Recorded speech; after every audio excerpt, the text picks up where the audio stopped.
Hello दोस्तों, नमस्ते, राधे राधे। मैं आपकी साधना दुबे आज आप सभी के सामने एक छोटा सा पति पत्नी का झगड़ा कजरी गीत लेके आई हूँ। यह कजरी गीत आप लोगों को जैसा लगे कमेंट में अपनी राय ज़रूर दीजिएगा। अपनी छोटी बहन को अपना दुलार प्यार आशीर्वाद, अपना ढेर सारा दुलार दीजिएगा। हमारे इस गीत पे हमारे वीडियो को ज़्यादा से ज़्यादा शेयर कीजिएगा। दोस्तों, इस समय आप लोग हमारा वीडियो बिल्कुल भी बहुत कम देख रहे हैं, ऐसा मत कीजिए प्लीज़। आप लोगों से विनम्र निवेदन है कि अपनी छोटी बहन को अपना दुलार प्यार भरपूर दीजिए। आशा नहीं, पूरी उम्मीद है, और हमारी अपनी बहन का हौसला बढ़ाए रखिए ताकि हर दिन एक नया वीडियो लेके आप लोगों के सामने हाजिर रहूं। आइए देर न करते हुए गीत को आगे बढ़ाती हूँ। जांगर चोर बलमुआ जियरा के जंजाल बा, पैसा बिन कंगाल बाना। जांगर चोर बलमुआ जियरा के जंजाल बा, पैसा बिन कंगाल बाना।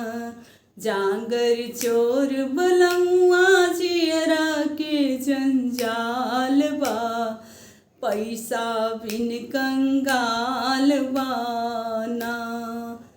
पहिने अधियौतन जेब जैसे लागत है अंग्रेज, पहिरे अधियौतन जेब जैसे लागत है अंग्रेज। उनके हाथ में घड़ी पॉकेट में रुमाल बा, पैसा बिन कंगाल बाना।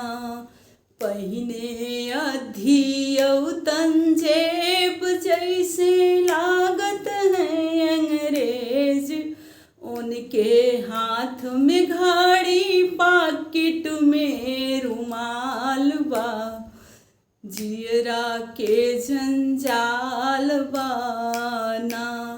जांगर चोर बलमुआ जियरा के जंजाल बा, पैसा बिन कंगाल बाना।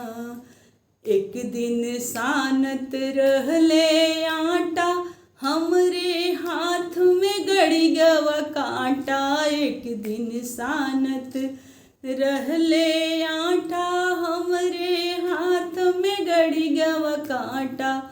हम तो नाही जाना बैरी के तरे वो सार बा, जियरा के जंजाल बाना। एक दिन सानत रहले आटा, हमरे हाथ में गड़ी गवा कांटा। एक दिन सानत रहले आटा, हमरे हाथ में गड़ी गवा कांटा। हम तो नाही जाना बैरी के तरे वो सार बा, जियरा के जंजाल बाना। जांगर चोर बलमुआ जियरा के जंजाल बा, पैसा बिन कंगाल बाना। जांगर चोर बलमुआ जियरा के जंजाल बा, पैसा बिन कंगाल बाना। धन्यवाद दोस्तों। यह कजरी गीत जैसा लगे कमेंट में अपनी राय जरूर दीजिएगा।